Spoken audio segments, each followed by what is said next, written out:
Olá, pessoas! Todo mundo bem? Olha eu aqui de novo, vocês já devem estar de saco cheio da minha cara. Eu acredito que estejam, mas adivinha só? Eu nem sofro.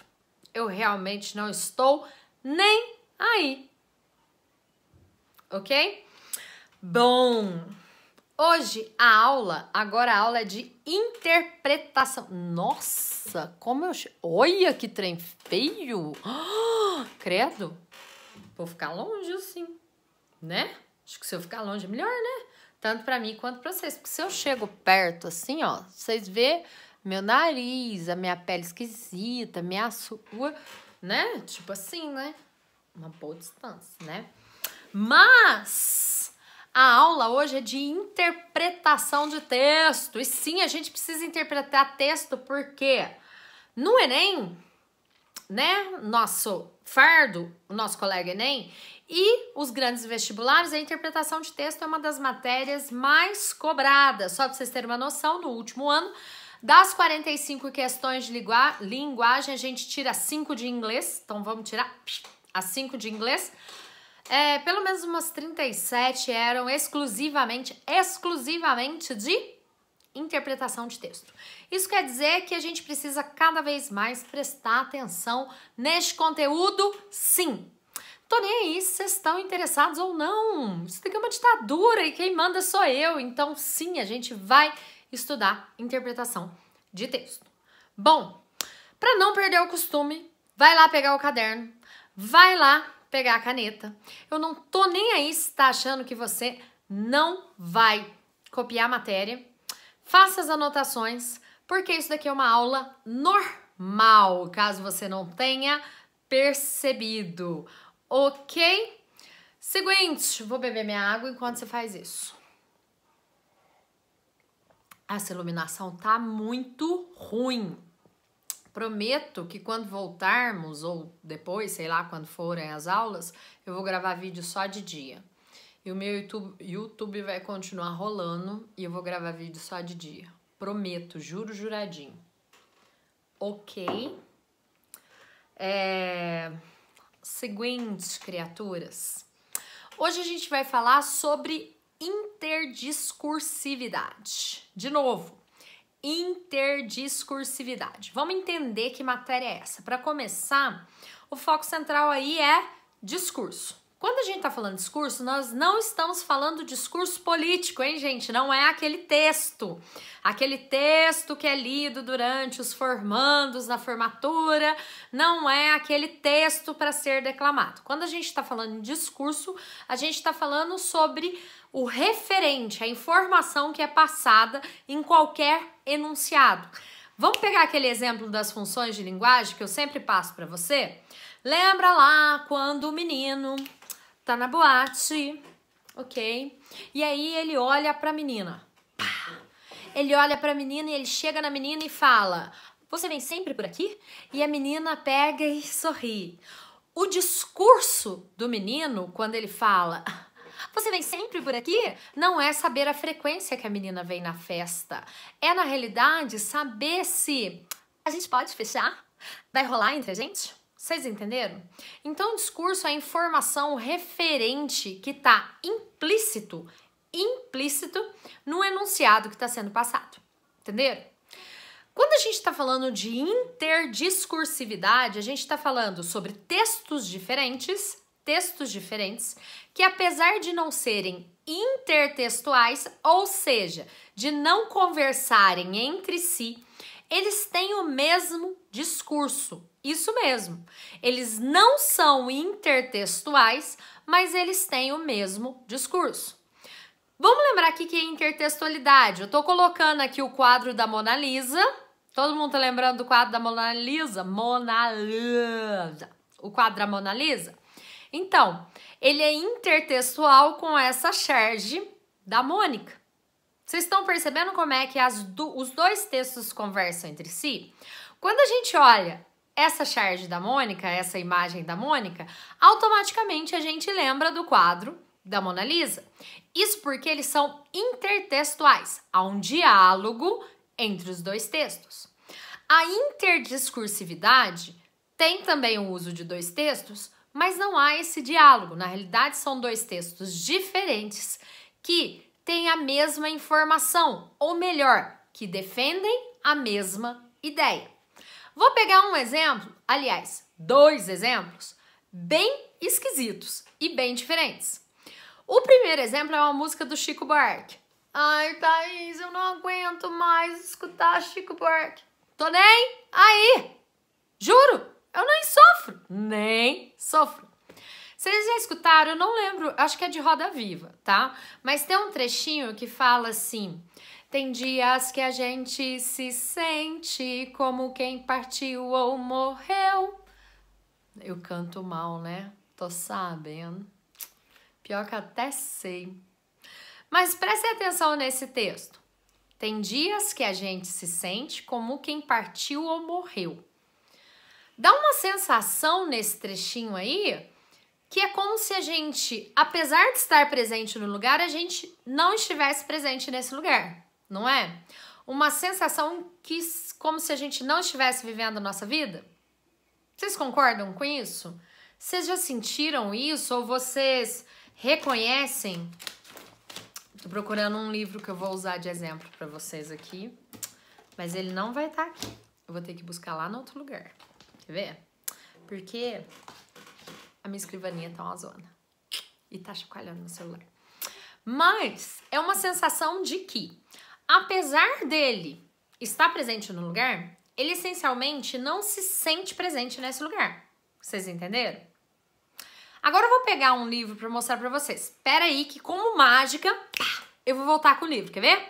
1, 2, 3 e... Voltei! E o livro está aqui ao meu lado. As vantagens de ser invisível, que eu acho que tá ao contrário para vocês, né? Porque tá espelhado, porque eu gravo na câmera frontal. Mas é porque eu gosto de ficar olhando a minha beleza, entendeu? Mas é o livro As Vantagens de Ser Invisível, de Stephen Chbosky. Eu não sei falar essa desgrama. O nosso protagonista desse filme... A minha TV tá ligada e tá projetando a sombra no vidro. Acabei de ter um filho aqui, um mini infarto, porque eu achei que tinha um fantasma no meu vidro. Tá. Mas o protagonista desse livro, que é o Charlie, ele tem alguns problemas de comportamento porque ele sofreu um abuso da tia dele quando ele era criança. Bom, uma das consequências desse abuso é que ele sente que não está vivendo a vida dele e que ele está somente assistindo a vida dele. Eu tô deixando o trecho aqui, ó, fotografei o trecho. Se tiver mal tirada a foto, nem sofro, tá? Faz de conta que não fui eu que tirei. Não, mas eu tô me esforçando pra foto ficar bonitinha. Observe esse trecho que ele fala que ele não sente que tá vivendo a vida dele, que ele tá só assistindo a vida dele. Vocês perceberam que eu acabei de falar do Chico Buarque, de um cantor de MPB, e falei de um livro de Young Adults, para jovens adultos, um livro americano para jovens adultos que foi lançado em 2007. São dois textos, dois enunciados que teoricamente não tem nada a ver entre si, que não são intertextuais. Eles não são intertextuais. Mas o discurso defendido entre os dois textos definitivamente tem a ver. Isso quer dizer que eles são interdiscursivos, vocês entenderam? Esses dois textos têm sim relação de discurso. Isso porque nós sabemos que o discurso é a informação, o referente à ideologia pregada em um texto.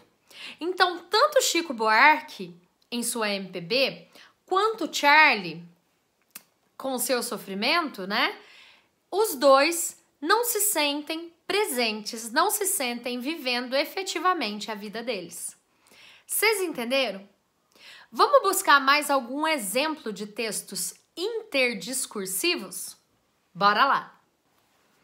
Olha só que dois exemplos ótimos que eu acabei de achar aqui pra vocês. Eu tô até com o computador ali ligado porque eu tava pesquisando algumas coisas pra vocês.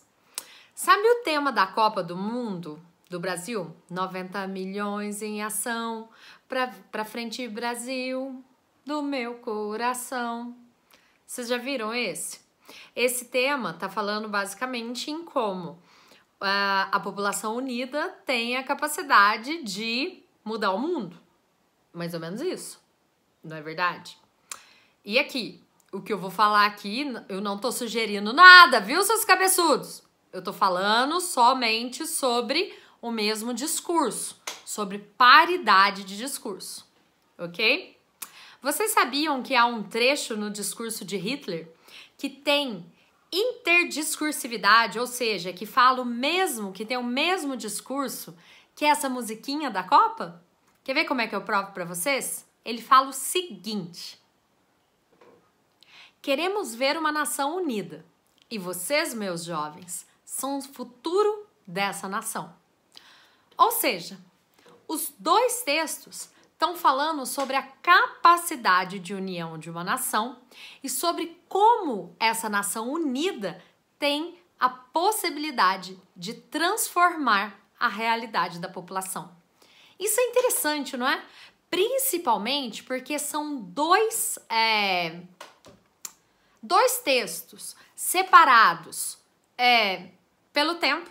Então a gente tem uma separação temporal muito grande, uma separação geográfica muito grande e inclusive uma separação ideológica muito grande. E de novo, eu não estou fazendo relação nenhuma com o nazismo e o futebol, vejam bem.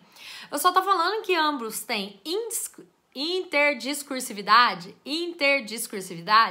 porque ambos falam sobre como a união da nação tem a capacidade de provocar mudanças em uma comunidade. Legal, não é? Quer ver mais um exemplo? Olha aqui. Todo mundo olhando? Vocês perceberam que todas essas frasezinhas que estão aqui na sua tela são ditos populares, são provérbios.